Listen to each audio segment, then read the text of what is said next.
السلام علیکم ورحمۃ اللہ وبرکاتہ۔ میری ساس مجھ سے گھر کا سارا کام کرواتی۔ میرا شوہر جیسے ہی رات کو گھر آتا تو خود کاموں میں لگ جاتی۔ میرا شوہر مجھ پر بہت غصہ ہوتا اور مجھ سے برا سلوک کرتا۔ ایک روز دروازے پر ایک فقیر آیا۔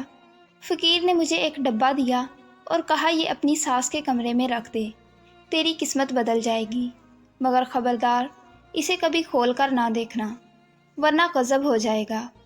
مجھے یقین نہ تھا مگر ڈبہ لے کر ساس کے کمرے میں رکھ دیا۔ اگلے ہی روز میری ساس میری خدمتیں کرنے لگی، میرے لاڈ اٹھانے لگی۔ مجھے تجسس ہوا۔ میں نے ساس کے کمرے میں جا کر ڈبہ کھولا تو یہ دیکھ کر میری روح کانپ گئی کہ اس ڈبے میں تو میں اپنے شوہر کی آنکھوں کا تارا تھی۔ وہ مجھ سے بہت محبت کرتا تھا۔ شادی کے پہلے چند ماہ تو پھولوں کی طرح ہلکے پھلکے اور اچھے گزر رہے تھے، لیکن جب میرا شوہر خیال رکھتا تو میری ساس جل کر کوئلہ بن جاتی تھی۔ پہلے پہل تو وہ یہ سب برداشت کرتی رہی، مگر پھر اس نے سازش سے کام لینا شروع کر دیا تھا۔ اب وہ سارا دن مجھ سے گھر کے کام کرواتی رہتی تھی، ایک لمحے کے لیے بھی مجھے فارغ نہ بیٹھنے دیتی تھی۔ میں جیسے ہی کام کر کے فارغ ہوتی تو میری ساس ایک نیا کام تیار کر کے کھڑی ہوتی تھی۔ میرا پور دکھنے لگا تھا۔ میری ساس مجھے اتنا بھی وقت نہ دیتی کہ شوہر کے آنے سے پہلے میں تیار ہو کر اچھے سے کپڑے پہن لیا کروں۔ میری شادی کو ابھی 4 ماہ ہی ہوئے تھے، مگر میرا حلیہ کام والی ماسی جیسا ہوتا تھا۔ میرے شوہر کے گھر آنے میں جب تھوڑا سا وقت رہ جاتا تو میری ساس میرے پاس آ کر کہتی کہ اب تمہارا شوہر آنے والا ہے، اس لیے تیار ہو جاؤ۔ میں جیسے ہی کمرے میں جاتی میرا شوہر پیچھے سے آ جاتا۔ وہ آتے ہی مجھ سے جھگڑنے لگتا تھا کہ تم میری ماں سے کام کرواتی ہو، تمہیں شرم نہیں آنی چاہیے۔ اب میں اپنے شوہر سے کیا کہتی؟ جب روز یہ سب ہونے لگا تو ایک دن میں نے تنگ آ کر کہہ ہی دیا کہ جمال، آپ کو میرا حلیہ نظر نہیں آتا کیا؟ آپ کو کیا لگتا ہے کہ میں سارا دن آرام کرتی ہوں؟ کام کر کر کے تو میری ہڈیاں گل گئی ہیں۔ میرے شوہر نے میرے منہ پر تھپڑ دے مارا تھا۔ وہ بولا، تم میری ماں پر الزام لگا رہی ہو۔ اب میری اور میرے شوہر کی 4 دنوں سے بالکل بات چیت بند تھی۔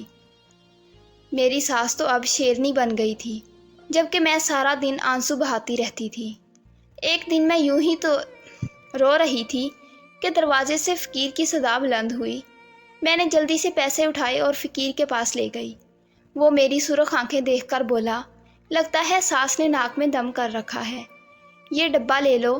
فقیر نے مجھے ایک ڈبہ دیا اور کہا یہ اپنی ساس کے کمرے میں رکھ دے، تیری قسمت بدل جائے گی، مگر خبردار اسے کبھی کھول کر نہ دیکھنا ورنہ غضب ہو جائے گا۔ مجھے یقین نہ تھا مگر ڈبہ لے کر ساس کے کمرے میں رکھ دیا۔ مجھے معلوم تھا کہ ایک معمولی سا ڈبہ میری قسمت کیسے بدل سکتا ہے، لیکن جب میں صبح سو کر اٹھی تو یہ دیکھ کر حیران تھی کہ میری ساس تو مجھ سے پہلے ہی گھر کے تمام کام کر چکی تھی۔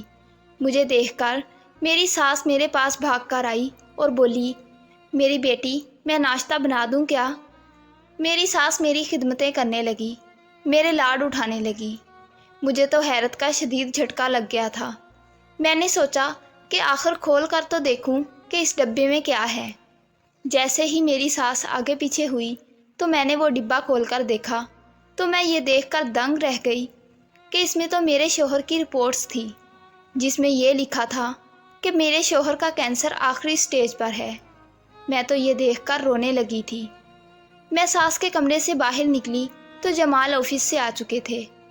میں ان کا ہاتھ پکڑ کر کمرے میں لے گئی اور بولی، جمال، آپ کو میری قسم ہے، مجھے سچ سچ بتا دیں کہ آپ کو کیا ہوا ہے۔ جمال نے میرے سامنے ہاتھ جوڑ دیے اور بولے، سکینہ، مجھے معاف کر دو، میں نے اپنی امی کی باتوں میں آ کر تمہارے ساتھ بہت زیادتی کر دی تھی۔ میں نے تمہیں تھپڑ تک دے مارا تھا۔ پھر میں نے ایک دن چھپ کر جاسوسی کی تو مجھ پر یہ راز کھل گیا کہ امی سچ میں تم پر بہت ظلم کرتی ہیں۔ اس لیے میں نے ایک فقیر کو وہ ڈبہ دے کر تمہارے پاس بھیجا تھا۔ تم نے وہ ڈبہ امی کے کمرے میں رکھ دیا۔ انہوں نے کھول کر دیکھا۔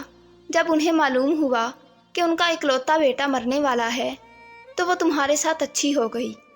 میں ابھی 1 ہفتہ امی کو دینا چاہتا ہوں۔ مجھے امید ہے کہ وہ اس ایک ہفتے میں بالکل ہی بدل جائیں گی، پھر میں ان کو حقیقت بتا دوں گا۔ پھر جمال نے ایک ہفتے کے بعد اپنی والدہ کو حقیقت بتا دی تو وہ رو رو کر اللہ کا شکر ادا کرنے لگی تھی۔ انہوں نے ہاتھ جوڑ کر مجھ سے معافی بھی مانگی۔ اب ہم ایک خوشحال زندگی گزار رہے ہیں۔ کبھی کبھی بھی جب سیدھی انگلی سے گھی نہیں نکلتا تو انگلی الٹی بھی کرنی پڑتی ہے۔